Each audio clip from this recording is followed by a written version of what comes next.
In our text this morning, we find the prophet comparing the state of Israel as that of a rebellious child. A child that is enamored by the sensual attractions of the evil world and rejecting the authority of God. And that is where we find that God doesn't react like we do. All right. We would pull off our belts for our own brand of capital punishment. We would exact our anger and we would throw away the offender. But I'm thankful this morning that God's love is not like our love. Amen. Oh, I'm glad about it this morning, amen? Because God could have thrown me out a long time ago, amen? But God's love is not like our love. Amen. First of all, saints, though we forsake, God pulls us closer and tighter. And now, I know forsake, not a word we use every day, amen? But forsake doesn't come up in everyday conversation, amen? It's not a word that just naturally falls out of our mouths. It means to forget about.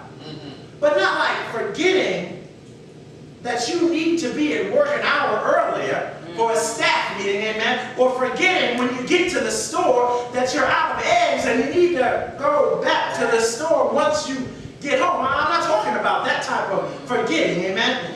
Forsake carries with it willful abandonment. All right.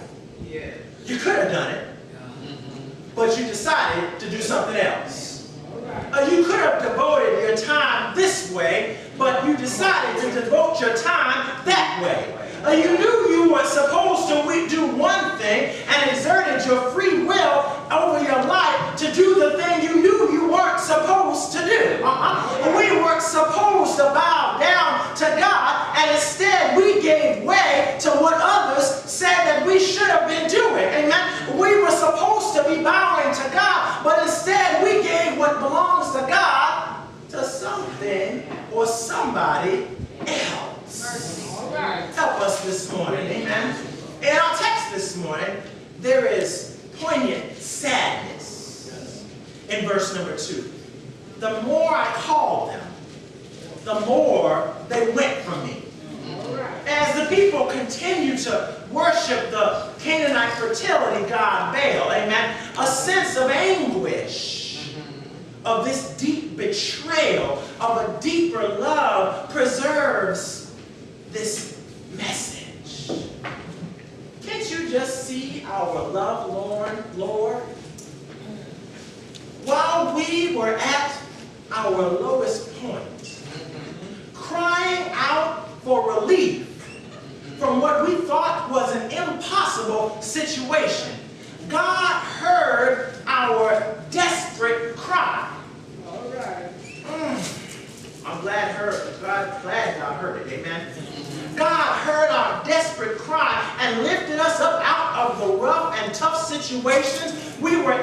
And once safe again, we repaid God by giving praise, honor, and glory to our 21st century man-made perishable object when He called on us All right.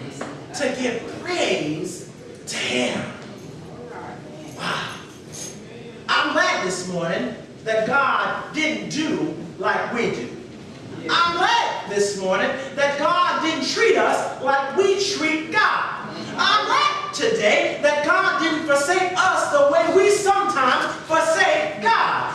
Look at the tenderness Hosea makes note of here in God taking care of His people. He taught them how to walk. Yes. Now I had to think about that. All right. He taught them how to walk. How do you teach somebody how to walk?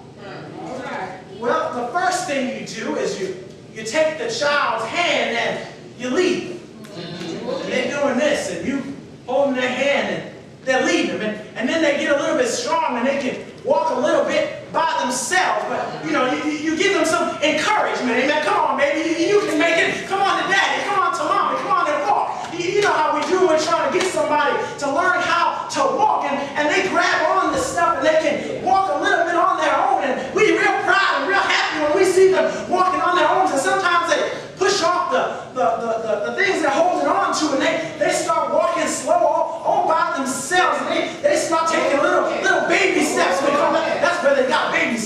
amen. They